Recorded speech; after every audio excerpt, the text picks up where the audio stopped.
Salut tout le monde, aujourd'hui on va parler du personnage le plus intéressant de Jurassic Park 3, j'ai nommé Paul Kirby, incarné à l'écran par William Macy. Attention, c'est parti, générique. Putain, c'est quand même un comble quand on pense que ce personnage le plus intéressant est marié au personnage le plus con. Mais bon.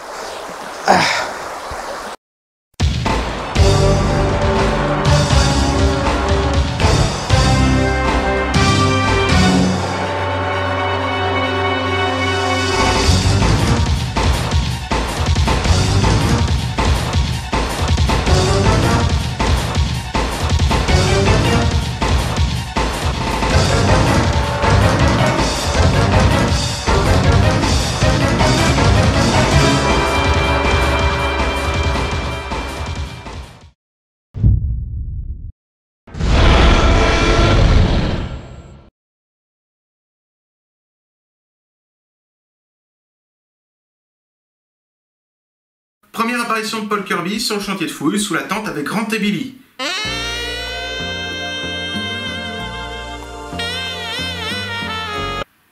Non, rien de sexuel là-dedans. Il arrive subitement, sans être annoncé, et semble même connaître Billy. C'est triste de dire qu'il est un peu trop tard. Professeur Grant? Paul Kirby, entreprise Kirby. Ma carte. Ça va, Billy? Bon, au cas où vous l'auriez pas deviné, c'est l'élément perturbateur du film. C'est lui qui sort Grant et Billy de leur vie géniale, de leur vie sereine, de paléontologue. Et c'est surtout lui qui persuade Grant de venir survoler le site B avec lui, en échange d'un gros chèque, je le rappelle. Vous vous souvenez de ce passage dans le restaurant avec son ex-femme? Attends, ça veut dire qu'il a été marié avec? Ouais, faut croire. Et vous, Paul, quand vous est venu le coup de la merde?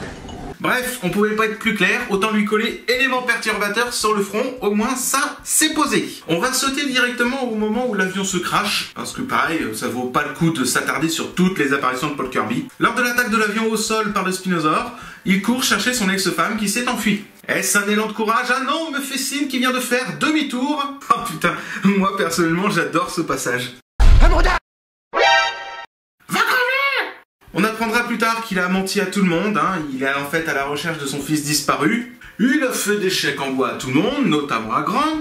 En fait, le mensonge est dans son quotidien parce que pendant les périodes de discussion avec sa famille, la seule chose qu'on apprend pendant ces discussions-là, c'est qu'en fait, il a menti également à son ex-femme pendant qu'ils étaient ensemble. C'est un super modèle. Quelque part, oui. Comment ça? Dans la vie de beaucoup de gens, le mensonge est dans leur quotidien. Et ça arrive plus qu'on le croit. En fait, il est l'allégorie du mensonge, stéréotype du mâle masculin, menteur et manipulateur.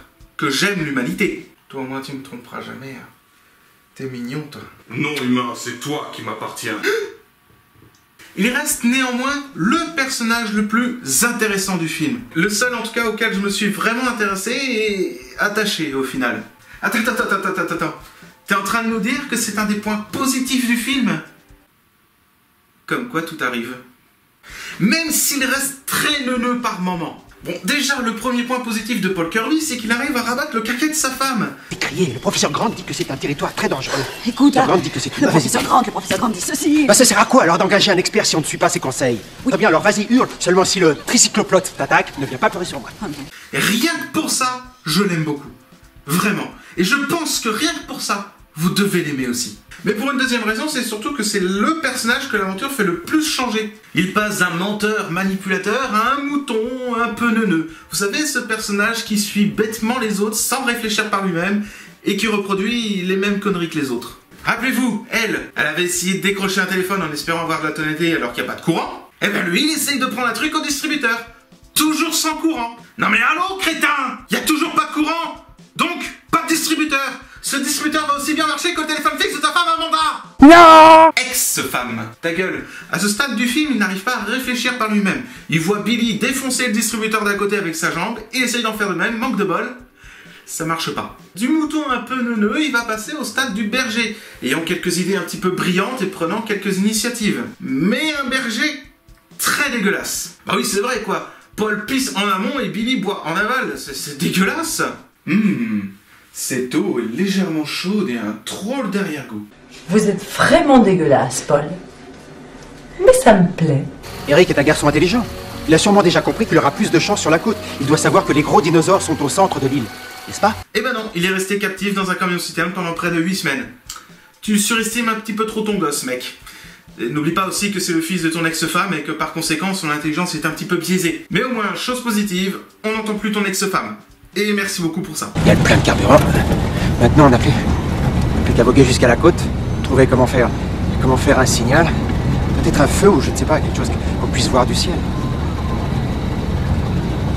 Alors là, à ce stade, on voit nettement l'évolution du personnage. On voit nettement qu'il a quelques idées, qu'il a déjà une direction à prendre. Et on voit nettement que ce n'est plus un mouton.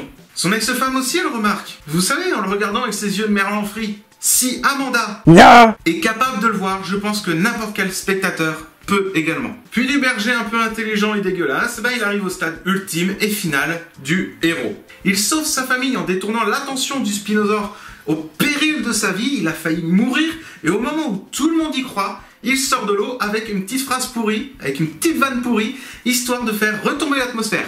C'est typique des héros. En bref, Paul Kirby est le cliché de l'homme moderne. Ouais, enfin, pour la femme et les non-binaires, ça marche aussi. C'est pas une question de sexe, c'est une question d'être un gros connard ou pas. Il a le rôle le plus travaillé dans le film, il évolue dans le bon sens du terme, il reconquiert sa femme, il sauve son fils au péril de sa vie, c'est un héros. C'est super cliché, mais putain que ça marche, quoi. Merci en tout cas à l'acteur William Macy d'avoir réécrit son personnage au fil de la réécriture du scénario. Et ça donne un très bon résultat. C'est vrai que ça relève le niveau du film, mais pas suffisamment, malheureusement. La prochaine fois, nous allons donc parler des deux fils rouges de l'histoire, à savoir Eric Kirby et un objet lié à la famille. Lequel un petit indice? Je déteste cette sonnerie. Du coup, je vous dis à la prochaine, que l'évolution soit avec vous. Ce qu'on a fait, c'est qu'on s'est abonné à la chaîne, et nous avons même laissé un pouce bleu. Et nous aurions voulu partager et commenter la vidéo, alors c'est ce que nous avons fait, et nous voudrions que vous le fassiez aussi. Je ne sais pas si je dois vous écouter, si la chaîne est mauvaise, ma réputation d'imminent paléontologue prendra fin, et j'ai pas envie de prendre le risque. Non, c'est un paléotubeur, il parle de paléontologie, sa chaîne est de bonne qualité. Non mais vous avez l'air d'être un couple de teubés, je sais pas si je peux vous faire confiance. Ah bah oui, c'est vrai que nous avons l'air teubés, ça c'est sûr, tout le monde nous le dit.